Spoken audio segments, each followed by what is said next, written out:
Bonjour, nous allons aborder l'aspect théorique et scientifique du ponçage des maquettes. Nous parlerons des bâtons de ponçage qui soient rigides ou souples. Pour les parties vitrées, nous parlerons du compound, qui est une pâte abrasive. Toujours pour les parties vitrées, nous parlerons du polish. Et toujours aussi pour les parties vitrées, nous parlerons du gauzy. Générique.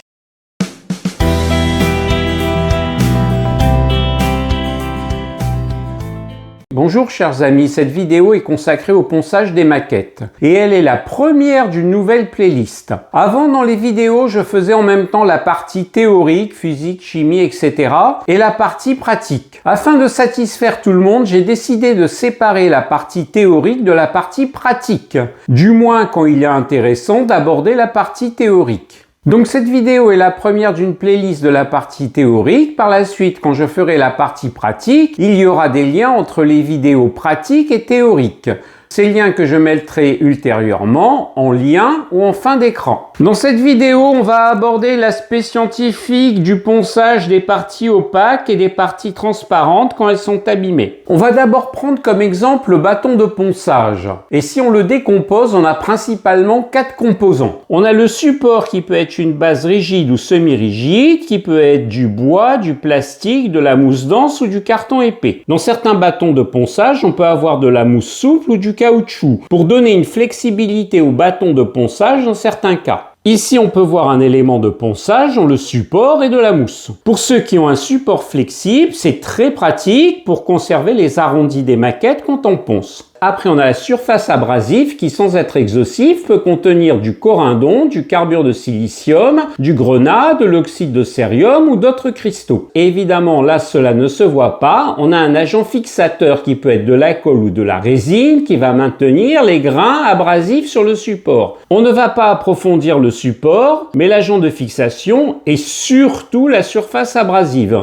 L'agent de fixation qui permet de maintenir les grains sur le support est le plus souvent de la résine phénolique ou de l'urée formaldéhyde. Leur rôle est évidemment important, sinon le matériel abrasif se détacherait de son support. Si on détaille la surface abrasive, comme je l'ai dit tout à l'heure, cela va être du corindon ou de l'oxyde d'aluminium très dur. Le voici dans sa forme cristalline. Il est très courant et idéal pour le ponçage du plastique. Le voici sous la forme de poudre. On a aussi le carbure de silicium. Le voici sous la forme de cristaux. Il est plus dur que l'oxyde d'aluminium et il est utilisé pour le plastique dur ou les résines. Le voici sous la forme de minéral natif. On a aussi le grenat qui est l'alumino-silicate. Le voici sous la forme de cristal. C'est un abrasif plus doux pour les finitions. Le voici sous la forme de minéral natif.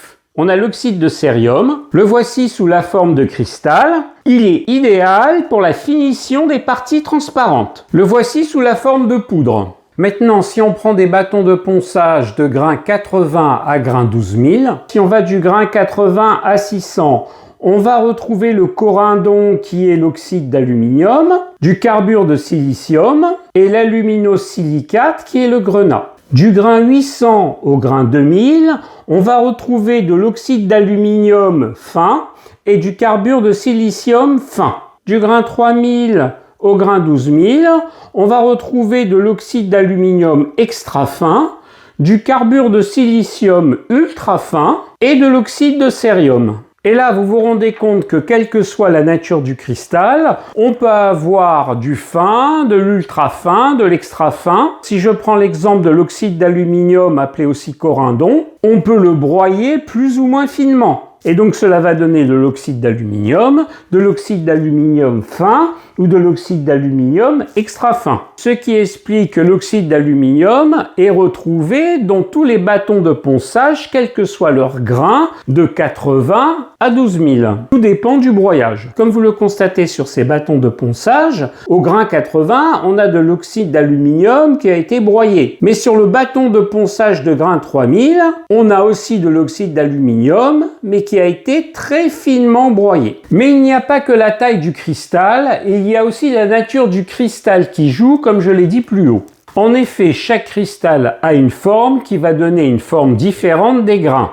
Par exemple, l'oxyde d'aluminium ou le carbure de silicium ont des grains très anguleux, comme des éclats de verre. Ils coupent dans la surface, ce qui donne des rayures plus nettes. Par contre, l'aluminosilicate et l'oxyde de cérium ont des grains plus doux et ils polissent par frottement. On a donc une finition plus douce. En résumé, la taille des grains contrôle la profondeur des rayures, mais la nature du cristal contrôle la façon dont ces rayures sont créées, coupantes ou polies, et la qualité finale du résultat. Donc pour dégrossir, on a l'oxyde d'aluminium ou le carbure de silicium. Pour une finition douce, on a l'aluminosilicate. Pour finir et obtenir un effet miroir, on a l'oxyde de cérium, très bien pour les verrières et les verres optiques. Maintenant, on a des cristaux qui sont adaptés en fonction du type de matériau. Par exemple, pour les pièces en résine, l'oxyde d'aluminium qui est un abrasif polyvalent donne une coupe régulière, pas trop agressive. D'ailleurs, pour le polissage final, on peut utiliser de l'oxyde d'aluminium fin. Par contre, le carbure de silicium est à éviter, il risque de creuser et de rayer de façon importante. Par contre, pour les pièces en plastique, comme le polystyrène injecté, l'idéal est le carbure de silicium à un grain 400-2000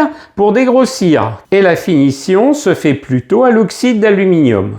Par contre, pour le plastique transparent, l'idéal est un pré-polissage avec de l'oxyde d'aluminium très fin, et pour un polissage optique final, c'est plutôt l'oxyde de cérium. Mais on peut utiliser de façon alternative de l'aluminosilicate, moins efficace que l'oxyde de cérium, mais sûr. Ce qui fait au total des bâtons de ponçage avec des grains de plus en plus petits, mais aussi des cristaux de nature différente. Ces grains peuvent être classés en micromètres. Je vous rappelle que 1 mm égale 1000 micromètres. Voici un tableau. Sur la colonne la plus à gauche, on a le ponçage grossier, le ponçage moyen, le ponçage fin et le lissage ultra fin. Le ponçage grossier peut se faire avec un abrasif avec un grain de 80 à 240, ce qui correspond à des grains de 201 à 58 micromètres, idéal pour le dégrossissage et enlève beaucoup de matière. On a le ponçage moyen qui se fait avec un abrasif de 400 à 800 avec une taille moyenne des grains de 35 à 21 micromètres et elle supprime les rayures du gros grain. Après, on a un ponçage fin qui se fait avec un abrasif de 1000 à 2500 qui correspond à des grains de 18 micromètres à 8 micromètres qui est la préparation au lissage. Ensuite, on a un lissage ultra fin avec un abrasif de 3000 à 12000 correspondant à des grains de 6 micromètres à 2 micromètres qui correspond à une surface presque miroir. Je précise qu'à partir du grain 3000 à 12000, l'abrasif s'appelle micromèche. Donc, avec un abrasif de 80 à 12000, on va retirer progressivement de la matière de plus en plus finement. Maintenant, pour les différents cristaux que j'ai cités, l'oxyde d'aluminium, le carbure de silicium, l'aluminosilicate et l'oxyde de cérium, bien évidemment, vous ne pouvez pas les choisir quand vous achetez vos bâtons de ponçage. C'est le constructeur lui-même qui met ses cristaux en fonction du grain de l'abrasif. Donc pour le plastique de nos maquettes, on a toute une gamme d'outils de ponçage avec support en bois, support en caoutchouc, support en mousse et chiffon doux comme certains micromèches. Et bien évidemment, l'important de tous ces supports est la variation du grain. Quand je parle de la variation du grain, je parle de la taille des grains, mais aussi de la nature du grain. Ici par exemple, l'oxyde de cérium. Mais dans les maquettes, on n'a pas que des parties opaques à poncer. Il y a aussi des parties transparentes quand elles sont abîmées. Comme vous le voyez, cette verrière est abîmée. Cela est dû aux très nombreuses manipulations des différents types de masquage que j'ai abordés au chapitre 45 du tutoriel débutant premier niveau, dont vous trouverez le lien en haut et à droite de la vidéo et dans la description. Et aussi en écran de fin. Donc comme vous le voyez, cette verrière comporte des rayures, des micro-rayures et des aspérités. Nous allons voir la théorie des outils ou des produits qui vont permettre de réparer cela. Mais avant d'aborder la réparation des parties vitrées, nous allons aborder l'aspect optique d'une vitre non abîmée, d'une vitre abîmée, ainsi que sa réparation. Je vous présente la formule de Snell-Descartes qui peut paraître très abstraite. Mais quand on étudie un rayon lumineux et un seul rayon, elle nous permet de calculer l'angle de réflexion et l'angle de réfraction. Cet angle étant défini par rapport à une ligne perpendiculaire imaginaire par rapport à la surface étudiée. Comme nous le voyons, le rayon lumineux incident, qui est la lumière qui va arriver sur la partie vitrée, va arriver avec un certain angle, angle I1, que l'on retrouve ici. Une partie de cette lumière va se réfléchir, c'est ce que l'on appelle le rayon réfléchi, avec un angle I3. Et une autre partie de cette lumière va se réfracter avec un certain angle I2, que l'on retrouve ici. Maintenant, N correspond à des indices. Ici, dans cet exemple, N1 correspond à l'indice de l'air et N2 correspond à l'indice de la partie vitrée. Maintenant, si on ne s'intéresse qu'au rayon incident et au rayon réfléchi, nous voyons que cela se passe dans le même indice qui est l'indice de l'air. Donc N1 égale N2. Et si N1 égale N2, on peut les supprimer. Il reste sinus I1 égale sinus I2. Or, si sinus I1 égale sinus I2, cela veut dire que I1 égale I2. Donc le rayon réfléchi qui fait un certain angle I3 avec cette ligne perpendiculaire va être le même que l'angle que fait le rayon incident avec cette ligne perpendiculaire. Par contre, pour le rayon réfracté qui va traverser la vitre, nous voyons que l'indice de l'air, N1, est différent de l'indice de la vitre, N2. Et donc, on va avoir un angle de réfraction différent de l'angle du rayon incident. On a donc parlé du rayon incident, du rayon réfléchi et du rayon réfracté. Mais il s'agissait d'un seul rayon, car dans la réalité, il y a de très nombreux rayons et on va voir plus loin l'importance de ces plusieurs rayons. Comme je l'ai dit, le rayon incident est la lumière qui va arriver sur la partie vitrée. Le rayon réfléchi va donner la brillance, c'est-à-dire le brillant que vous voyez sur cette partie vitrée. Par contre, le rayon réfracté va nous permettre de voir à travers la partie vitrée. Et là, on voit bien qu'à travers la partie vitrée, on voit le motif du tapis de découpe.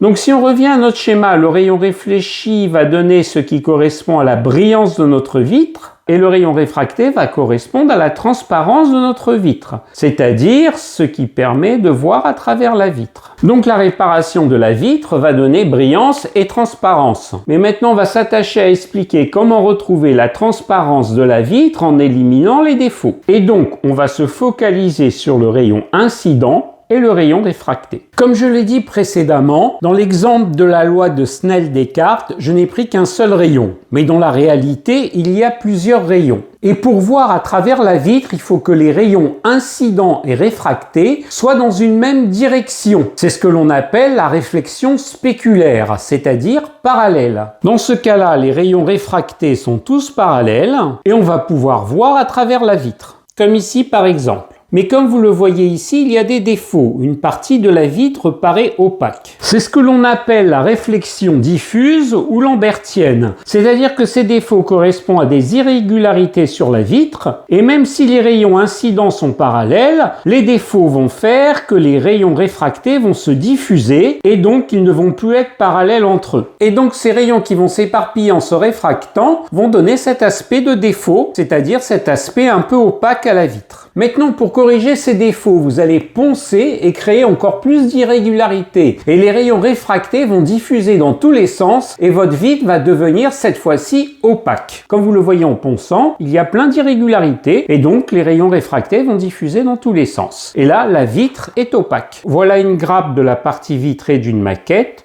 Nous voyons que la partie poncée est devenue complètement opaque. Bien évidemment, vous allez poncer progressivement avec un grain de plus en plus fin pour rendre la vitre parfaitement lisse, pour retrouver cette réflexion spéculaire avec les rayons réfractés parallèles. Et la vitre deviendra transparente à nouveau. Et maintenant, nous allons rentrer dans la physiologie humaine et expliquer pourquoi on voit transparent ou opaque. Quand les rayons lumineux arrivent dans la même direction, ils restent bien focalisés sur la rétine. Ils vont donc se focaliser sur la rétine. La rétine va envoyer un signal électrique au cerveau qui va percevoir un motif net et donc votre vitre sera perçue comme transparente. Quand il y a des irrégularités sur la vitre, la lumière est diffusée sur la surface. Par exemple, une surface poncée et donc les rayons arrivent dans tous les sens.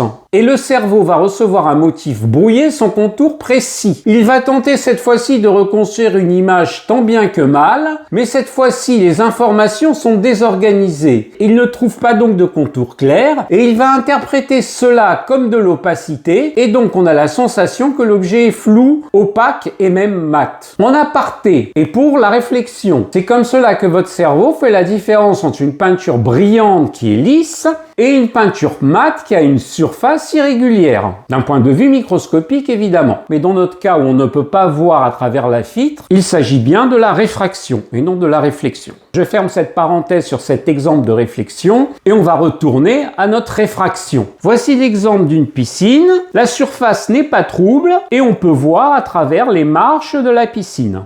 Cela est à comparer à votre vitre de maquette qui est transparente. Maintenant, si l'on trouble l'eau de la piscine, on ne peut plus voir à travers. Cela est à comparer à votre vitre qui est abîmée ou qui a été poncée et qui donne donc cet aspect opaque. Un autre exemple, voici un paysage dans le brouillard qui paraît presque opaque. C'est tout simplement que dans le brouillard, il y a des fines gouttelettes d'eau qui va faire que la lumière, au lieu d'arriver dans une seule direction, va diffuser dans tous les sens et va donner cet aspect presque opaque. On a exactement la même chose pour la cataracte. Quand le cristallin est clair, vous voyez très bien. Quand le cristallin est abîmé, ce qu'on voit à travers ce cristallin paraît plus ou moins opaque. Et maintenant, on va revenir à notre vitre abîmée. Pour enlever les défauts, on va donc poncer avec des bâtons de ponçage de plus en plus fins, comme pour le plastique opaque. Mais avant, il faut préciser une chose. Nous avons vu les bâtons de ponçage et je vais vous présenter un petit peu plus loin les pattes de ponçage. La différence entre les deux, c'est qu'avec le bâton de ponçage, le ponçage se fait à sec,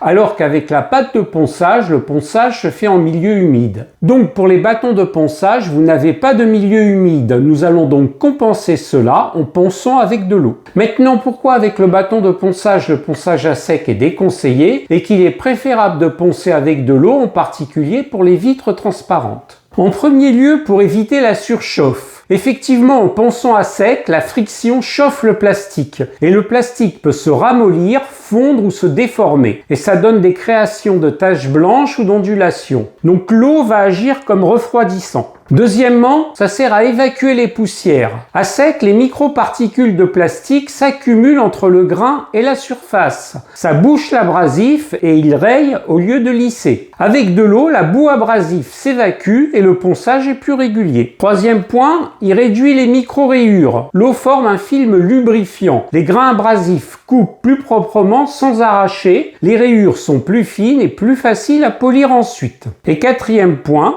la transparence est préservée. Sans eau, on va avoir un aspect mat, blanc accentué, plus difficile à récupérer. Avec de l'eau, on va avoir une surface plus lisse et uniforme. Donc le ponçage avec de l'eau va permettre de refroidir, de nettoyer, de lubrifier et de préserver la transparence. Donc en ponçant avec de l'eau avec un bâton de ponçage, on va se rapprocher de la pâte de ponçage. Maintenant, une remarque à propos de l'eau. Sur cette surface poncée, je vais mettre de l'eau.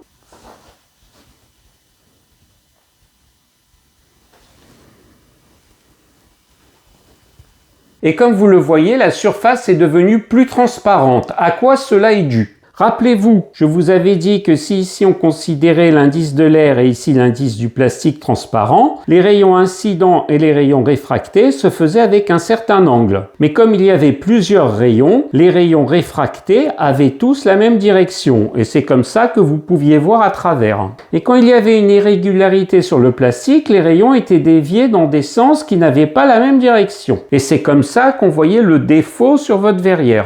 Quand on a mis de l'eau, la micro-rayure a été comblée. L'indice de réfraction de l'eau qui est de 1,33 étant plus proche que celui du plastique qui est de 1,49 que celui de l'air qui est de 1, les rayons réfractés sur la zone remplie d'eau vont moins diffuser dans tous les sens et adopter une même direction, comme on le voit ici. Évidemment, ces rayons réfractés n'ont pas tout à fait la même direction que les rayons réfractés sur la vitre non abîmée. Mais comme vous le constatez, la différence de direction est faible. Et donc la différence est moins marquée optiquement, il y a moins de diffusion et plus de transparence. C'est pour ça que quand on a mis de l'eau, le plastique opaque est devenu un peu plus transparent. Ce phénomène est important car nous allons voir plus loin que dans les pâtes abrasives ou certains liquides visqueux contiennent des produits qui vont combler les micro-rayures ou fissures et vont agir un peu comme l'eau mais en plus efficace, comme dans une moindre mesure les compounds, de façon plus importante le polish et de façon encore plus importante le Gauzy Agent Glass Coat.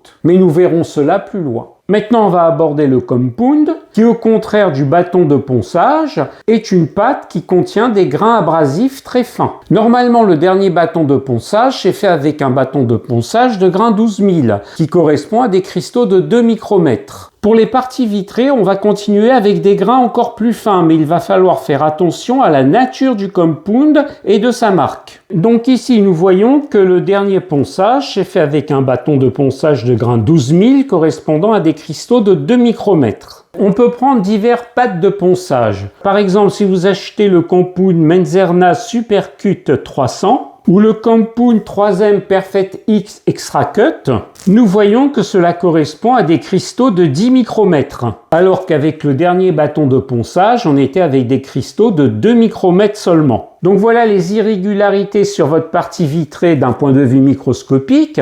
Avec le 10 micromètres, vous allez enlever toutes les irrégularités sans problème, mais vous allez creuser certaines parties de la partie vitrée, voire les rayer, ce qui serait dommage.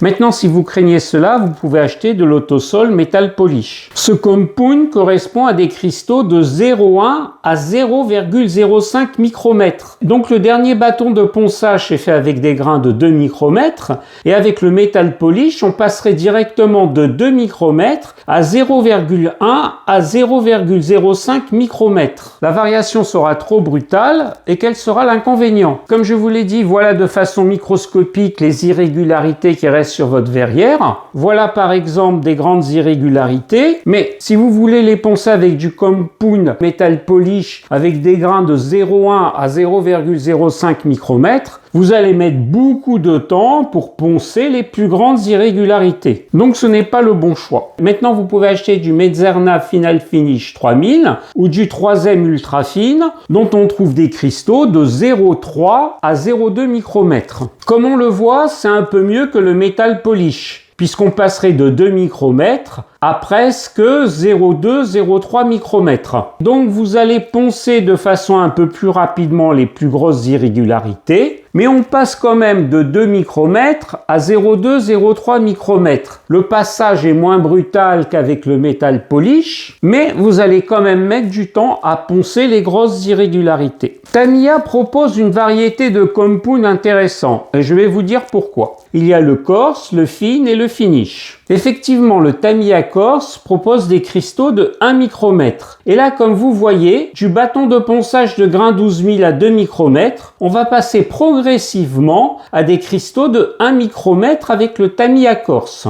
Puis le Tamiya Fine, on va passer progressivement à 0,5 micromètre. Et le Tamiya Finish a des cristaux de 0,2 micromètres. Donc, on a donc un passage progressif de 2 micromètres à 1 micromètre, 0,5 micromètre et 0,2 micromètre. Quel est l'avantage? Avec le 1 micromètre, on va réduire les plus grandes irrégularités facilement. Avec le 0,5 micromètre, on va réduire les moyennes irrégularités aussi facilement. Et avec le 0,2 micromètre, on va réduire les irrégularités les plus fines rapidement, jusqu'à lisser complètement les parties vitrées. Donc cela va être beaucoup plus facile. Donc l'idéal pour le maquettiste pour les parties vitrées va être de passer d'un bâton de ponçage de grain 12000 avec des cristaux de 2 micromètres, au compound Coarse avec des cristaux de 1 micromètre, au compound Fine avec des cristaux de 0,5 micromètre et au compound Finish avec des cristaux de 0,2 micromètre. Et ainsi le travail se fera plus facilement et cela donnera de très bons résultats.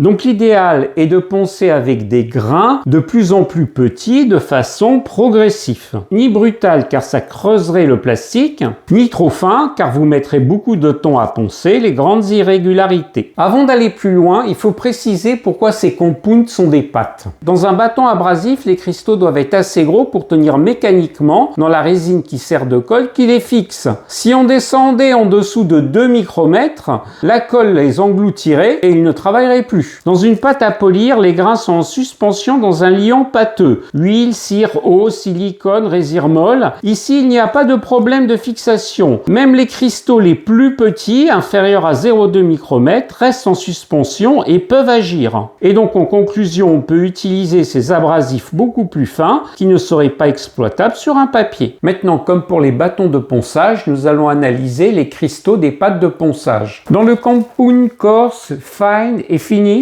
on va encore retrouver de l'oxyde d'aluminium qui a un cristal très polyvalent. Dans le coarse, il a une taille de 1 micron. Dans le fine, il est moulu plus fin et a une taille de 0,5 micron. Et dans le finish, il est très finement moulu et a une taille de 0,2 micron. Dans le finish, on va retrouver un autre type de cristal. C'est le dioxyde de silicium. Le voilà sous la forme de cristal. Le voilà sous la forme de minéral, que vous connaissez bien puisque ce n'est rien d'autre que le quartz. Et le voilà sous forme de poudre que l'on peut inclure dans la pâte. Mais dans le finish, la silice est dans un état particulier. La silice sous forme cristalline avec des liaisons parfaitement ordonnées, de la silice amorphe avec des liaisons un petit peu plus lâches. Donc la silice où il y a des liaisons très ordonnées, c'est la silice cristalline, appelée quartz. Et la silice où il y a des liaisons lâches est appelée la silice amorphe. C'est cette silice que l'on va trouver dans le finish. On peut prendre comme image le sucre. La silice cristalline, c'est le sucre dur. Et la silice amorphe, c'est comme du sucre, mais qui aurait un peu fondu avec quelques gouttes d'eau. Cette silice amorphe est intéressante car on va la retrouver sous la forme hydratée dans les dentifrices. Mais on verra cela plus loin. Maintenant, rappelez-vous, pour poncer avec un bâton de ponçage, je vous avais dit qu'il était préférable de faire cela avec de l'eau. Pour le compound, c'est remplacé par la pâte qui a une action plus sophistiquée que l'eau. Et nous allons analyser cette pâte dans laquelle sont inclus les cristaux. On peut isoler deux composantes à cette pâte, la composante technique et la composante contribuant à la clarté de la vitre. Pour la composante technique, on va trouver de l'huile minérale et du glycérol. Ces composés vont maintenir les cristaux en suspension dans la pâte, sinon ils se déposeraient. On va aussi trouver de la glycérine qui va humecter et éviter le séchage.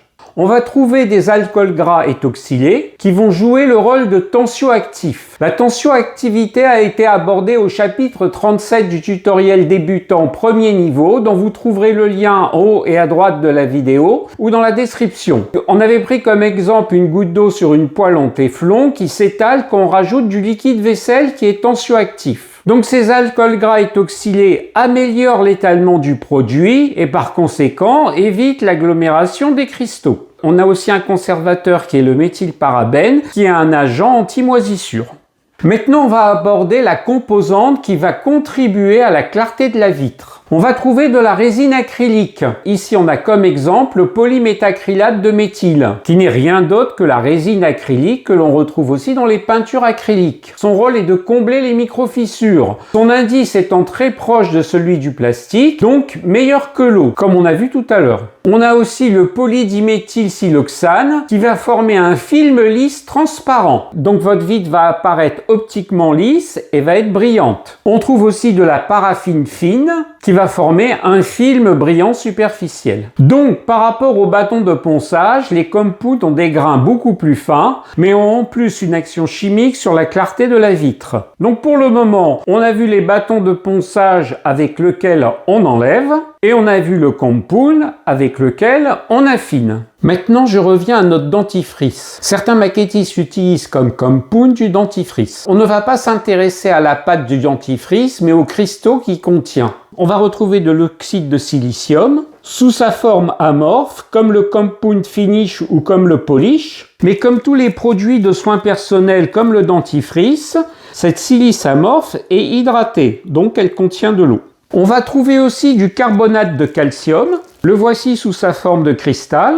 Le voici sous la forme de minéral. Et le voici sous sa forme de poudre. Il y a aussi d'autres cristaux, mais on va se focaliser sur le carbonate de calcium. En effet, dans le dentifrice, les grains ou cristaux ont une taille plus que variable, de 0,1 micromètre à 10 micromètres. Et rappelez-vous, avec le dernier bâton de ponçage dont les grains étaient de 2 micromètres, on utilisait des compounds Tamiya plus calibrés et on passait progressivement avec le corse à 1 micromètre, avec le fine à 0,5 micromètre et avec le finish à 0,2 micromètre. C'est donc préférable, car on va poncer progressivement. Mais le dentifrice peut donner quand même des résultats équivalents à un compound fine ou finish, à condition de bien rincer et de ne pas utiliser un dentifrice dents blanches qui est trop abrasif. Maintenant, on va aborder un produit dont la présence de cristaux abrasifs est presque à titre symbolique car très fin. Ce sont surtout des produits qui vont améliorer la clarté de la vitre, c'est le polish. Entre parenthèses, tout en sachant que pour réparer les parties vitrées, certains maquettistes vont s'arrêter au stade du compound. Dans le polish, on retrouve encore de l'oxyde d'aluminium et de l'oxyde de silicium sous sa forme amorphe. Et la taille des cristaux est située entre 0,05 micromètre à 0,01 micromètre. Et là, on n'est plus au stade du micromètre, mais de l'ordre du nanomètre. Cela enlève donc les rayures invisibles à l'œil nu. Mais dans le polish, la composante importante est le liquide qui contient ces grains abrasifs. Il y a deux composantes, comme le compound. Une composante technique et une composante permettant d'améliorer la clarté de la vitre. Pour la composante technique, on a des agents bouillants comme l'eau, l'alcool ou la glycérine, qui va éviter que le produit s'assèche. Cela va rendre le produit plus fluide et facile à étaler, et donc va éviter les traces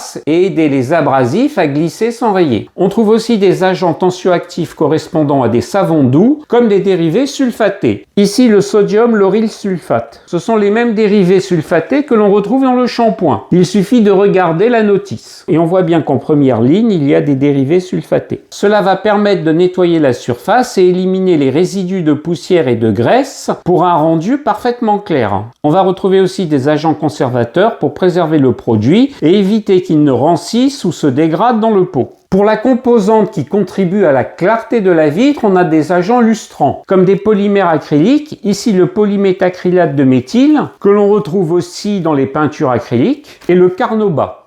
Ce carnauba est extrait d'un arbre qui est le Carbonicea prunifera, et le voici sous forme de flocons. Tous les composants que je viens de citer vont permettre d'obtenir une surface optiquement lisse, c'est-à-dire qu'il n'y aura plus de diffusion de lumière, la vitre sera bien transparente, une surface chimiquement propre, il n'y aura pas de voile gras dessus, et un film brillant protecteur comme une cire. Donc la partie vitrée va devenir lisse comme du verre, ce qui restaure sa transparence d'origine. Donc à nouveau pour résumer, avec le bâton de ponçage on enlève, avec le compound, on affine et avec le polish, on comble. En général, on peut s'arrêter pour les parties vitrées au stade du polish. Mais comme je l'ai dit précédemment, on pouvait s'arrêter déjà au stade du compound. Mais je vais vous citer un produit, c'est le Gauzy Agent Glass Coat, appelé souvent Gauzy par les maquettistes et qui va fonctionner de manière totalement différente du ponçage-polissage. C'est un vernis très fluide et auto-nivelant, conçu pour les parties transparentes, vitres et verrières. Il contient des polymères acryliques retrouvés dans la peinture acrylique. Il contient aussi des polymères uréthane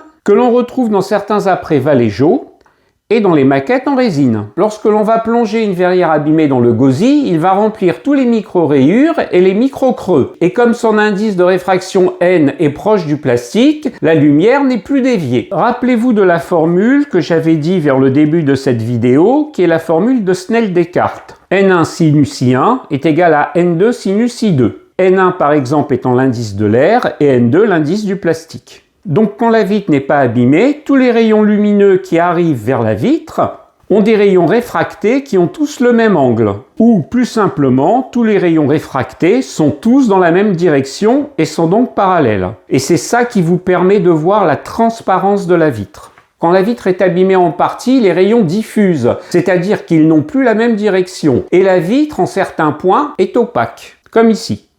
Rappelez-vous aussi, quand on met de l'eau sur une vitre opaque, elle devient plus transparente, car l'indice de l'eau est proche de celui du plastique. Comme on le voit ici, l'indice de l'eau est 1, celui du plastique est 1,49 et celui de l'eau est de 1,33. Ce qui va arriver, c'est que les rayons vont moins diffuser, La direction des rayons réfractés vont être proches de celle des rayons réfractés sur la vitre non abîmée. Donc la vitre va devenir un petit peu plus transparente, mais pas tout à fait, car comme vous le constatez, ce n'est pas tout à fait la même direction non plus. Quand on met du gauzy, tous les rayons retrouvent la même direction car l'indice du gauzy est égal à l'indice du plastique et la vitre est parfaitement transparente comme à l'origine. Comme vous le voyez, en orange, il y a un fin film de gauzy qui s'est introduit dans la fissure et les rayons réfractés ont la même direction que les rayons réfractés sur la partie de la vitre non abîmée. Et donc, vous allez voir comme si la vitre n'était pas du tout abîmée avec sa transparence d'origine. Pour l'utilisation, il suffit de plonger la vitre abîmée dans le gauzy pour la réparer. Mais attention, s'il y a une rayure profonde ou une coupure dans le plastique transparent, cela ne fonctionnera pas, car ce n'est pas du mastic. Pour les rayures profondes, il sera préférable de poncer avant. On peut donc utiliser le gauzy sans ponçage ou en fin de ponçage. Ce qu'il faut signaler, c'est qu'il va aussi augmenter l'épaisseur de la partie vitrée, mais de quelques microns. Donc pour refaire un petit résumé, avec le bâton de ponçage on enlève, avec le compound on affine, avec le polish on comble et avec le gauzy on recouvre. Maintenant, je vais parler de la finition optique, tout en sachant que c'est réservé à certains maquettistes avertis. On retrouve le gauzy en finition. Le gauzy va augmenter la brillance et donner un effet vert neuf, parfois trop brillant selon certains types de maquettes. Il est utilisé par exemple pour les phares de maquettes de voitures. On peut utiliser aussi un vernis acrylique brillant Tamiya X22 ou Mr Color GX100. C'est tout à fait la même chose. Leur rôle sera une protection mécanique comme les rayures ou les poussières. Mais il est d'application très délicate. Il risque de ternir les vitres si c'est mal utilisé. Il est utilisé pour les maquettes exposées et manipulées. Et enfin, on a le fluor polish. Il est proche du téflon et joue plutôt plus un rôle protecteur qu'esthétique. C'est pour les protections comme les traces et les poussières et il est utilisé pour les vitrages très manipulés. Donc le gauzy utilisé en finition, c'est plutôt pour l'aspect esthétique. Le vernis X22 ou Mr Color GX100, cela a un rôle plutôt protecteur. Et le fluor polish a un rôle particulièrement protecteur et il est utilisé par exemple en aéromodélisme. Maintenant, on va faire le récapitulatif général du ponçage et polissage des parties vitrées. Ce récapitulatif ne vous correspondra pas forcément. Par exemple, il commence avec des bâtons de ponçage de grain 1500, certains maquettistes commencent à 3000, l'action sur les vitres sera variable suivant la taille et l'épaisseur de votre vitre. Ce récapitulatif correspond plutôt à une ligne directrice moyenne, ce sera à vous de l'adapter en fonction de votre expérience et de la nature des vitres que vous avez. Donc on commence avec des bâtons de ponçage sans oublier l'eau qui va avec. Entre 1500 et 3000, les rayures seront gommées, mais la partie vitrée apparaîtra opaque et mate. Maintenant, on va passer au stade micromèche, c'est-à-dire entre 4000 et 6000. Cela va adoucir la surface et cela donne un aspect translucide, c'est-à-dire de verre dépoli. Ensuite, on reste toujours au stade micromèche, c'est-à-dire entre 8000 et 12000. La surface sera lissée et quasi transparente, mais terne. Ensuite, on va passer au stade du compound. Là, le Tamiya Corse qui va supprimer les micro-rayures de ponçage faites auparavant et il va apparaître une légère brillance. Ensuite, on passe au stade du compound Tamiya fine qui va renforcer la brillance et la surface devient claire. Et ensuite, on termine par le compound Tamiya finish qui va donner une surface polie presque miroir avec une clarté maximale. On peut s'arrêter avec le compound, mais on peut poursuivre avec le polish qui va supprimer le voile microscopique et donner une brillance cristal. Pour le gauzy, c'est particulier. Comme je vous l'ai dit, on peut s'en servir sans poncer si vous avez des rayures superficielles. Il suffit de plonger la vitre dedans. Mais on peut s'en servir aussi en finition du ponçage-polissage. Et dans ce cas, il va combler les micro-fissures et donner un effet de verre neuf. Voilà, ce premier tutoriel de la playlist de l'aspect scientifique du maquettisme est terminé. L'aspect pratique sera abordé dans un autre tutoriel. Et n'hésitez pas à dire dans les commentaires si cela vous a intéressé. Si cette vidéo vous a plu, n'hésitez pas à vous abonner en cliquant sur le bouton Reste Modèle ou sur le bouton S'abonner. N'hésitez pas à partager la vidéo et à la commenter. Et un pouce bleu me ferait plaisir. Bon maquettisme!